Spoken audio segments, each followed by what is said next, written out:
సర్వశక్తిమంతుని మాట వినండి, క్రీస్తు మాట వినండి, ఆ పరిశుద్ధుని మాట వినండి, ఆ ప్రవక్త మాట వినండి. ఆయన మాట వింటే ఎలా ఉంటుందంట? కింది మాటగా కూడా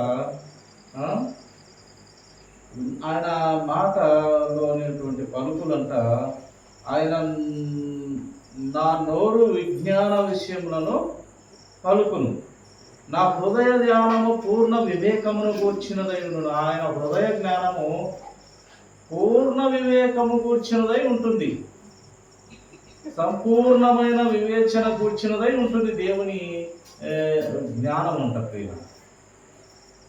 కనుక బైబిల్ గ్రంథం అంతటిలో కూడా దేవుని ఆలోచన నింపాడు. ఆయన ఏది చేయాలో ఏది చేయకూడదో అంతా ఆయన చిత్తమును బైబిల్ గ్రంథంలో రాయిస్తూ వచ్చినాడు ప్రియుగా. అదే కీర్తన గ్రంథము 50వ అధ్యాయము 1వ వచనం చదువుతుంది చూడండి. దేవాది దేవుడైన యెహోవా ఆజ్ఞ ఇచ్చుచున్నాడు, తూర్పు దిక్కు మొదలుకొని పడమటి దిక్కు వరకు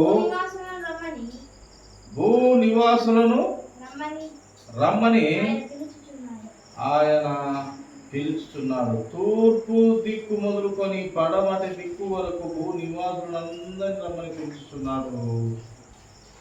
ఆయన అటువంటి ఆజ్ఞ ఇచ్చుతూ ఉన్నాడు. ఎందుకు ఆయన భూమి మీద బ్రతికే ప్రతి మనిషిని పిలుస్తున్నాడంటే చూడండి, అందుకే ఆయన చెప్పినాడు, నేను మాత్రమే పరిశుద్ధుడను, నేను ఎలాగో పరిశుద్ధుడై ఉన్నానో మీరు కూడా అదే పరిశుద్ధత కలిగి ఉండాలని ఆయన ప్రతి చోట కూడా ఆయన నా మాట వినుడి, నా పరిశుద్ధిని మాట వినుడి అంటూ దేవుడు గ్రంథంలో చాలా చోట్ల వ్రాయిస్తూ వచ్చినాడు. తూర్పు దిక్కు మొదలుకొని పడమటి దిక్కు వరకు భూ నివాసులందరూ రమ్మని ఆయన పిలుస్తూ ఉన్నాడు. ద్వితీయోపదేశ కాండము 4వ అధ్యాయము 1వ వచనము మాట చదువుకోండి. కాబట్టి ఇశ్రాయేలులారా, మీరు బ్రతికి మీ పితరుల దేవుడైన యెహోవా మీకు ఇచ్చుచున్న దేశంలోనికి పోయి స్వాధీనపరుచుకున్నట్లు మీరు అనుసరించవలసిన విధులను కట్టడలను నేను నీకు బోధించుచున్నాను వినుడి. కట్టడలు, విధులు, క్రమము, పద్ధతి నేర్పిస్తాడు, బోధిస్తాడు ఆయన. అందుకు ఆయన మాట వినాలి, శ్రద్ధతో వినాలి, భక్తితో వినాలి, ఆసక్తి పెట్టి వినాలి. దేవుని మాటలు వినాలి. మనుషుల మాటలు అయితే తేడాగా ఉంటాయి. ఒకటి మాట్లాడతాము, ఇంకోటి హృదయంలో ఉంటుంది. కానీ దేవుడిది ఆయన ఎప్పుడూ ఒకే రీతిగా ఉన్న దేవుడు ఆయన. ఆయన పూర్వకాలం నుండి అప్పుడొక రకము ఇప్పుడొక రకము లేనటువంటి దేవుడు, ఏకరీతిగా ఉన్నటువంటి దేవుడు, ఏక మనసు కలిగినటువంటి దేవుడుగా మనకు గ్రంథమంతటిలో కూడా కనపడతాడు. సామెతల గ్రంథము 7వ అధ్యాయము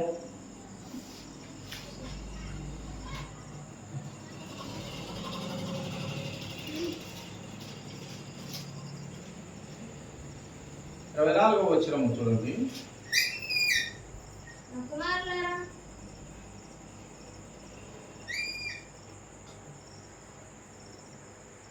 నా కుమారులారా చెవియుడి, నా నోటి మాటలను ఆలకింపుడి. ఆయన నోటి మాటలు వింటే మనకు నిత్య జీవం. ఆయన చెప్పినటువంటి మాటలను అనుసరిస్తే మనకు ఆ యొక్క నిత్యము ఉండే ఆ కొట్టివేయబడని రాజ్యము మనది. అసలు ఆ రాజ్యము ఎందులకు కట్టినాడు? ఆ పరలోక రాజ్యం అంటే ఆయన రూపంలో, ఆయన పోలికలో తయారు చేసుకున్న మనుషుల కోసమే, ఈ భూలోక నివాసుల కోసమే. అది ఆ యొక్క పరలోక పట్టణము ఆయన కోసం కూడా కాదు. పరలోకమును తయారు చేసిన దేవుడు ఈ భూలోకంలోనే మనుషుల కోసం అక్కడ మహా గొప్ప పట్టణాన్ని కట్టినాడు. ఆయన కట్టి అక్కడికి చేరుటకు, అక్కడ ఉండుటకు నియమ నిష్టలు, విధులు, శాసనాలు, కట్టడలు వ్రాయించి ఇదో ఇలా ఉండాలి, ఇదో ఇలా ఉండకూడదు అంటూ ఆయన నియమ నిష్టలు, కట్టడలు, విధులు, న్యాయ శాసనాలు వ్రాయిస్తూ వచ్చినాడు. ధర్మశాస్త్రము వ్రాయిస్తూ వచ్చినాడు. అది చాలక ధర్మశాస్త్రంలోనే మళ్ళీ వెసులుబాట్లు, ఇంకా కష్టమైన వాటిని ఇంకా తీసివేసి ఆయన మనం అంతలా ప్రేమించిన దేవుడు ఇంకా వెసులుబాట్లు మనకు ఇస్తూ వచ్చినాడు. కనుక ఆయన మాటలు వింటే మనకు నిత్య జీవము. అందుకే ఆయన మాటలకు మనం చెవియకాలి. అందుకే దేవుడు అంటారు, ఆకాశం ఆలకించు, భూమి చెవియకు, కని పెంచిన నా బిడ్డలు నా మీద తిరగబడుతున్నారు, మీరన్నా వినండి. వారు వినట్లే. ప్రకృతి మీరన్నా వినండి.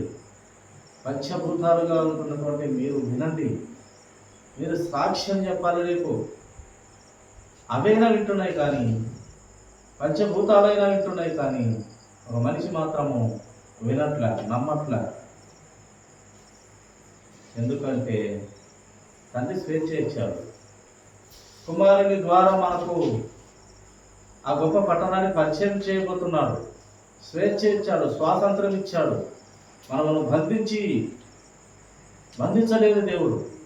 ప్రతి విషయంలో విశాలత పరిచి, స్వేచ్ఛ ఇచ్చి, ఆనందం ఇచ్చి, ఇదిగో నా కుమారుడు, ఈ దారి మంచిది, ఈ దారి చెడ్డది అని మనకు తెలియపరుస్తున్నాడు. కానీ మనము ఆ ఎక్కువ మంది కనపడే చెడ్డదారిలోకి వెళ్ళడానికి మనసు అలానే వెళ్తుంది. కానీ సంకుచితమైన చిన్నదారి అయిన పరలోకం వెళ్ళే దారి వైపు మనము వెళ్ళట్లేదు. అలా వెళ్ళాలనే దేవుడు కోరుతూ ఆయన నియమనిష్టలు, కట్టుబాట్లు, విధులు, శాసనాలు రాయిస్తూ వచ్చినాడు. అదే సామెతల గ్రంథము 8వ అధ్యాయము 32వ వచనము మాట చదువుతాము.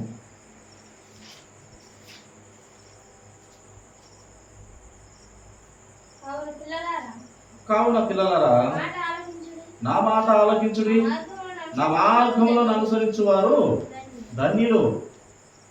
పిల్లలారా, చిన్నలారా, పెద్దలారా, అయ్యలారా, అమ్మలారా, నా మాట ఆలకిస్తే మీరు ధన్యులు. ఆయన మాట వింటే అంటే ధన్యులమంట ప్రియులారా. ఆయన వాక్యం చదివితే ధన్యులు. ఆ వాక్య ప్రకారం బ్రతికితే మరీ ధన్యులు. ఆ నిలువరమైన పట్టణము సంతరించుకుంటే బాప్తీసమిచ్చు యోహాను కంటే మీరు గొప్పవారు. ఆయన పరలోకము నుండి పంపబడినటువంటి వాడు. దేవుని గురించి సాక్ష్యము చెప్తున్నటువంటి ఆయన కంటే మీరు గొప్పవారు అవుతాడు. ఆ పట్టణము చేరితే, ఆయన మాట వింటే, అత్యల్పుడు పరలోక రాజ్యములో ప్రవేశిస్తే బాప్తీసమిచ్చు యోహాను కంటే గొప్పవాడు అని దేవుడు గ్రంథంలో వ్రాయిస్తూ వచ్చినాడు. అంటే ఎంత విలువ ఇస్తున్నాడో ఒక సాధారణమైన మనిషికి. బాప్తీసమిచ్చు యోహాను ఒక సాధారణమైన వ్యక్తి కాదు, మనిషి కాదు. ఆయన పరలోకం నుండి పంపబడిన వాడు అని దైవ గ్రంథము తెలియపరుస్తూ, సాక్ష్యమిస్తూ, చెప్తూ వచ్చింది. గ్రంథము పరిశుద్ధాత్మ దేవుడు రాయిస్తూ వచ్చినాడు. అటువంటి పరలోకము నుండి పంపబడిన బాప్తీసమిచ్చు యోహాను కంటే మీరు గొప్పవారు. ఒక అల్పుడు పరలోక రాజ్యం చేస్తే ఆయన కంటే గొప్పవాడు, పరలోకము నుండి పంపబడిన వారి కంటే గొప్పవాడని దైవ గ్రంథము, దేవుని మాటలు మనకు తెలియపరుస్తూ ఉన్నాయి. కనుక ఇంత గొప్ప వాగ్దానాలను పొందుకొని మనకు ఈ బైబిల్ గ్రంథం అంతా కూడా వాగ్దానమే. 1, 2, 3, 4 వచనాలు కాదు, గ్రంథం అంతా కూడా మనకేమి కలుగుటకు దేవుడు మన చేతికి ఇచ్చినాడు. ఎందుకు ఇచ్చినాడు ఆయన మనకు ఈ గొప్ప గ్రంథము, ఈ బైబిల్ గ్రంథము ఎందుకు మన చేతికి ఇచ్చినాడు? రోజు ఏమి వాక్యం వింటున్నావు? బుద్ధి జ్ఞానము కలుగుటకు ఈ గ్రంథాన్ని మన చేతికి ఇచ్చినాడు. గుర్తుపెట్టుకో, నీకే చెప్పేది. బుద్ధి జ్ఞానము కలుగుటకు ఒక మనిషికి ఈ గ్రంథాన్ని ప్రతి ఒక్కరి చేతుల్లోకి వచ్చుటకు దేవుడు కృప చూపించి ఈ గ్రంథము ప్రతి ఒక్కరి చేతుల్లోకి వచ్చుటకు ఎంతో మంది లక్షల్లో హతసాక్షులు అయినారు, రక్తము చిందించినారు, దైవ గ్రంథము తడిపినారు క్రీస్తుతో సహా. ఎందుకయ్యా ఇంత ఇదంటే, నీవు పరలోక రాజ్యంలో ఉండాలి, నీవు నేను అందరము పరలోక రాజ్యంలో ఉండాలని, బ్రతుకు మార్చుకోవాలని, దిద్దుకోవాలని, క్రమమైన జీవితంలో బ్రతకాలని, ఈ లోక సంబంధమైన ప్రతి పనికిమాల అలవాటుకు బానిసలు కాకుండా, ఇదో ఎప్పుడు జోబులో ఒక సైతాను ప్రతి ఒక్కరి జోబులో ఉంటుంది, ఒక సైతాను ప్రతి ఒక్కరు మోస్తూ ఉన్నారు. చెల్లు దానికి మించిన సైతాను ప్రపంచంలోనే లేదు. చెల్లు లేని ప్రపంచం లేదు, చెల్లు లేని దేశం లేదు, చెల్లు లేని పల్లెటూరు లేదు. ప్రతి ఒక్కరి చేతిలో చెల్లు ఉంటుంది. అది పెద్ద అపవాదం. అది మంచి అడిగితే మంచి చూపుతుంది, చెడ్డ అడిగితే చెడ్డ చూపుతుంది. యేసుక్రీస్తు ప్రభు వారు చెప్పినట్టు మంచి దారి ఆయన చెప్పాడు, చెడ్డ దారి ఆయన చెప్పాడు. ఈ చెల్లు కూడా మంచి అడిగితే మంచి చూపిస్తుంది, చెడ్డ అడిగితే చెడ్డ చూపిస్తుంది. కానీ చెడ్డలకే వెళ్తూ ఉన్నాం. అలా వెళ్ళకూడదని, ఇది ఈ మొబైలే పెద్ద సైతానని మనము అనుకుంటూ భావిస్తూ ఉన్నాం. ప్రియుల,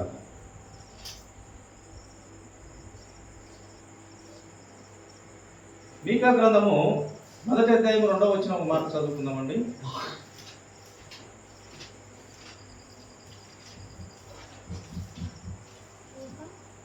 మీకా గ్రంథము 1వ అధ్యాయము 2వ వచనం. సకల జనులారా ఆలకించుడి, భూమి నీవును నీలోనున్న సమస్తమును చెవియొగ్గి వినుడి. ప్రభువగు యెహోవా మీ మీద సాక్ష్యము పలకబోతున్నాడు. పరిశుద్ధాలయములో నుండి ప్రభువు మీ మీద సాక్ష్యము పలకబోతున్నాడు. ఇదిగో యెహోవా తన స్థలము విడిచి బయలుదేరుచున్నాడు. ఆయన దిగి భూమి యొక్క ఉన్నత స్థలముల మీద నడవబోచున్నాడు. భూమికి ఆకాశానికి చెప్తూ ఉన్నాడు దేవుడు. ఇదిగో ఉన్నతమైన స్థలాల మీద నడిచే దేవుడు అడుగు పెట్టబోతున్నాడు. మీరు సాక్షులు, మీరు ఆకాశము భూమి వినండి, గ్రహించండి. రేపు మీరు నాకు సాక్షులు. ప్రతి ఒక్కరి జీవితాన్ని మీరు నాకు రేపు చూపెట్టాలి. ఒకడు తప్పు చేస్తాడు, నేను చేయను అంటాడు, మీరే సాక్ష్యం. అలాగే రాలే సాక్ష్యం, ఈ చెప్పే సాక్ష్యం, ఈ గుట్టలే సాక్ష్యము, పంచభూతాలే సాక్ష్యము, ఈ భూమి సాక్ష్యము, ఆకాశమే సాక్ష్యం అని ఆయన తెలియపడుతున్నాడు. పరిశుద్ధాత్మ దేవుడు కనుక ఆయన తెలియపరుస్తున్నాడు. మన ప్రభువు వారు, వినండి, సకల జనులారా ఆలోచించండి.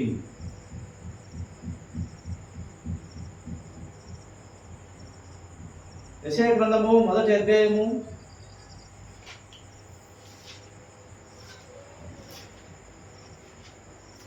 2వ వచనం. యెహోవా మాట్లాడుచున్నాడు. ఆకాశమా ఆలకించుము, భూమి చెవియొగ్గుము. నేను పిల్లలను పెంచి గొప్పవారినిగా చేసి తిని వారు నా మీద తిరగబడి ఉన్నారు. ఈ లోకంలో తల్లిదండ్రుల పరిస్థితి కూడా ఇదే. తిరగబడుతున్నారు, చెప్పింది వినట్లే, చెప్పింది వినట్లే, తిరగబడుతున్నారు. పిల్లప్పుడన్నా మీరు పెద్ద అయితే ఉరువురినట్లే, కొట్టే తిట్టే వయసు కూడా దాటిపోతున్నారు. అందుకే ప్రభు చెప్తున్నాడు, ఆకాశమా యెహోవా మాట్లాడుతున్నాడు, ఆకాశమా ఆలకించుము, భూమి చెవియొగ్గుము.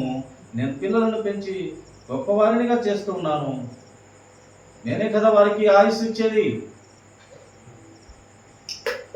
ఆహారం ఇచ్చేది, ఆయుష్ ఇచ్చేది నేనే కదా, గొప్పవారినిగా చేసేది నేనే కదా. ఆ యొక్క పిండముగా ఉన్నప్పుడే వారిని హతము చేయవచ్చును నేను, నాకు ఆ శక్తి కలదు. కానీ గొప్పవారినిగా చేస్తున్నాను, పెద్దవారినిగా చేస్తున్నాను, విద్య ఇస్తున్నాను, తల్లిదండ్రులు ఇస్తున్నాను, గురువు దైవం అందరినీ ఇస్తున్నాను. ఈ పిల్లలు ఏం చేస్తున్నారంటే తిరగబడుతున్నారు. మీరు సాక్ష్యంగా ఉండాలి. ఆకాశమాకు ఆలోచించండి. వారిని పెద్దవారిని చేస్తే తిరగబడుతున్నారు. ప్రతి కుటుంబంలో తిరగబడుతూ ఉన్నారంట పిల్లలు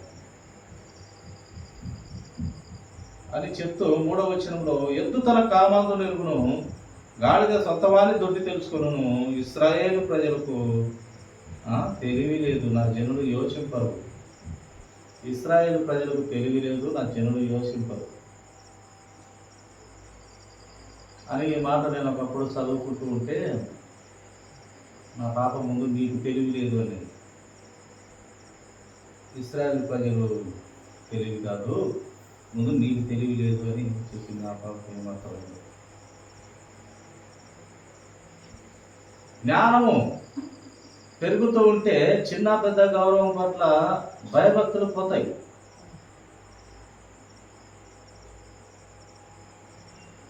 కనుక మనము ఎక్కడ జ్ఞానం నేర్చుకోవాలంటే నిన్నటి దినాన మనం నేర్చుకున్నాము, యేసుక్రీస్తు ప్రభు వారి పాదాల చెంత జ్ఞానం ఉన్నది, లేక యెహోవా నోటి మాటల ద్వారా జ్ఞానం ఉన్నది. ఆయన దగ్గర నేర్చుకోవాలి. మన తల్లిదండ్రుల దగ్గర పొరపాటు పదాలైనా నేర్చుకోవచ్చునేమో కానీ మన సృష్టికర్త దేవుని వద్ద మనము మంచి మాటలే నేర్చుకోవచ్చు. అందుకే ఈ లోక తల్లిదండ్రులు తాము పనికి వాళ్ళని ఎరిగి మంచి ఇవ్వని ఎరిగి ఆశ కలిగి ఉంటారు, అంతకంటే మంచిగా నేను మీకు జీవితాన్ని ఇస్తానని దేవుని మాటగా మనం చూస్తాం. కనుక ప్రియ దేవుని సంగమా, దేవుడు ప్రతి విషయాన్ని గ్రంథంలో వ్రాయిస్తూ మనము బాగుండాలని మంచి కట్టడలు, విధులు, శాసనాలు వ్రాయిస్తూ గ్రంథంలో వచ్చినారు ప్రియ. కానీ మనము వాటి మీద శ్రద్ధ నిలపలేక ఈ లోక సంబంధమైన వాటి మీద శ్రద్ధ నిలుపుతూ మన జీవితాలను మన చేతులలో మనమే నాశనం చేసుకుంటూ ఉంటున్నాం. అందరం కూడా ఒక మొబైల్ మంచి చేతిలో వచ్చినాక చాలా చెడిపోతున్నాం. నిజంగా విశ్వాసులు సైతం, దేవుని భయం ఉన్నారు సైతం ఈ సెల్లు ఏందో ఒకటి చూస్తే కోటి పనికిమాలకు వచ్చి కనపడుతుంది. దేవుని వాక్యము లేక దైవజనుల వాక్యం చూస్తామనుకుంటే ఇంకొకటి తెలియకుండానే ఏందేందో వస్తుంది ఆ సెల్లులో. ఆ సాగుతాను అక్కడ దొరుకుతుంది. అదేందో ఇంకో మన మధ్యలో వస్తాయి ఆర్ట్స్, దాన్ని మళ్ళీ స్కిప్పర్ నేను బటన్ నొక్కితే కానీ పోదు, లేకపోతే అది చెప్పినంత వినాల్సింది ఏది నొక్కినా పోదు. అందుకే అది పెద్ద అపవాది సెల్. ఇంకోటి ఇంట్లో ఉంటుంది పెద్ద టీవీ, అది పెద్దది, ఇంకా అది పెద్దది, ఇది 24 ఉండే చిన్నది సెల్. ఇట్లా మన జీవితాలను పెద్దల అపవాదిని జోలో పెట్టుకునే మనం తిరుగుతూ ఉన్నాం ప్రతి ఒక్కరం కూడా. కనుక ప్రియ దేవుని సంగమా, దేవుని పిల్లల, దేవుని గ్రంథమైన ఆయన పలుకులు, ప్రవక్తల జీవితాల సారాంశము, మహాభక్తుల జీవితాలలో జరిగిన సంఘటనలు చాలా అద్భుతము. అవన్నీ ధ్యానిస్తే, అవన్నీ పఠిస్తే, అవన్నీ మనము పరిశీలించి ధ్యానం చేసినట్లయితే నిజంగా చాలా జ్ఞానము మనిషికి దక్కుతుంది. దానికి తోడు దేవుని కృప ఇస్తాడు, ఆయన పరిశుద్ధాత్మలో నడిపిస్తాడు. నువ్వు ఎంత శ్రద్ధ పెడితే అంత దేవుడు నీకు కృప ఇవ్వనికి, జ్ఞానం ఇవ్వనికి, నీకు ఆయుష్ ఇవ్వనికి, ఆరోగ్యం ఇవ్వనికి, దేవుని పని నీ ద్వారా ఇంకా నీకు ఆయుష్ ఇచ్చి నీ ద్వారా దేవుని పని ఇంకా ఎంతో మంది ఆత్మను రక్షించేదానికి కావచ్చు, లేకంటే సత్యంలో నడపనికి కావచ్చు, నిన్ను చూసి ఇంకొకరు సత్యంలోకి వచ్చేలాగా కావచ్చు. ఎన్నో విధాలుగా దేవుడు ఒక్కొక్క మనిషిలో ఒక్కొక్క కోణంలో ఒక్కొక్క రకముగా వాడుకుంటాడు. ఒక మనిషిని ఒకే విధంగా వాడుకోవాలని రూల్ లేదు దేవునికి. ఎన్నో రకాలుగా వాడుకుంటాడు. అది ఎన్నో మాదిరిలు, ఎన్నో ఎగ్జాంపుల్ బైబిల్ గ్రంథంలో పెట్టాం. యెహోషువ జీవితంలో ఒక వేశ్యను పెళ్లి చేసుకోమని చెప్పి ఆయన జీవితంలో ఒక గొప్ప కార్యం చేశాడు దేవుడు. ఒక గొప్ప పట్టణాన్ని ఒక వేశ్య ద్వారా బుద్ధి చెప్తూ ఆ పట్టణాన్ని రక్షించుకున్నాడు దేవుడు. ఇంకొకరికి అసలు నువ్వు పెళ్ళే చేసుకోవద్దని చెప్పి ఒక కోణంలో ఇంకొక ప్రేమను తెలియపరిచి, ఇలా ఆయన ప్రేమలో ఒక డిఫరెంట్, ఒకరిలో ఒకే రకములో ఆలోచనలో ఉండవు దేవుని ప్రేమ. ఒక్కొక్కరిలో ఒక్కొక్క రీతిగా ఆయన వాడుకుంటాడు, దేవుని పని వాడుకుంటాడు, ఆయన పని సాధనంగా వాడుకుంటాడు. అయితే నీకు ఆ ఆశ కలిగి ఉండాలి, ఆయన ప్రేమ తెలుసుకోవాలనే తపన, కోరిక, తృష్ణ నీలో ఉండాలి. అప్పుడు వాడుకుంటాడు. నిన్ను చక్కదిద్దుతాడు, నీ కుటుంబాన్ని చక్కబెడతాడు, నీ ద్వారా ఎంతో ఆత్మను రక్షించడానికి కృప చూపుతాడు, నీకు జ్ఞానం ఇస్తాడు, బుద్ధి ఇస్తాడు, ఆస్తి అంతస్తు అన్నీ ఇస్తాడు. చదువు పెట్టడు దేవుడు, అడుగు తినేవారిగా పెట్టడు. నా పిల్లలు తల ఎత్తుకొని బ్రతకాలి ఇక్కడైనా ఎక్కడైనా అన్నట్టు ఉంటుంది ఆయన ప్రేమ. ఆయన దయ చూపితే, మనసులు చెరిస్తే, మనసులు చెరిపివేస్తే అంత చెరుపేముండదు. కానీ దేవుడు చెరిపేస్తేనే మనం చెరిపోతాం. దేవుడు బాగుపరిస్తే మనిషి ఎవరు ఇంకా చెరపలేడు. అంత గొప్పగా ఉంటుంది దేవుని ఆశీర్వాదం, గొప్పదైన స్థితి. కనుక దేవుని కలిగి ఉన్న మనము దేవుని ఆలోచనలో మనము భయభక్తులు కలిగి శ్రద్ధాశక్తులతో ఆయన మాటలు పరిశీలిస్తూ ధ్యానించిన ప్రకారం మన బ్రతుకులో కనపరుచుకుంటూ పరిశుద్ధాత్మ దేవుని లక్షణాలతో ఆయన మాటలను అంగీకరిస్తూ ముందుకు వెళ్ళాలని కోరుతున్న దేవుని ఆలోచనలు బట్టి మనం ఆ పరిస్థితిలో ముందుకు కొనసాగుదామండి. దేవుడి కొద్ది మాటలు దీవించిన కాక తలలో వచ్చినట్లయితే చిన్న ప్రార్థన ముగించుకుందాం.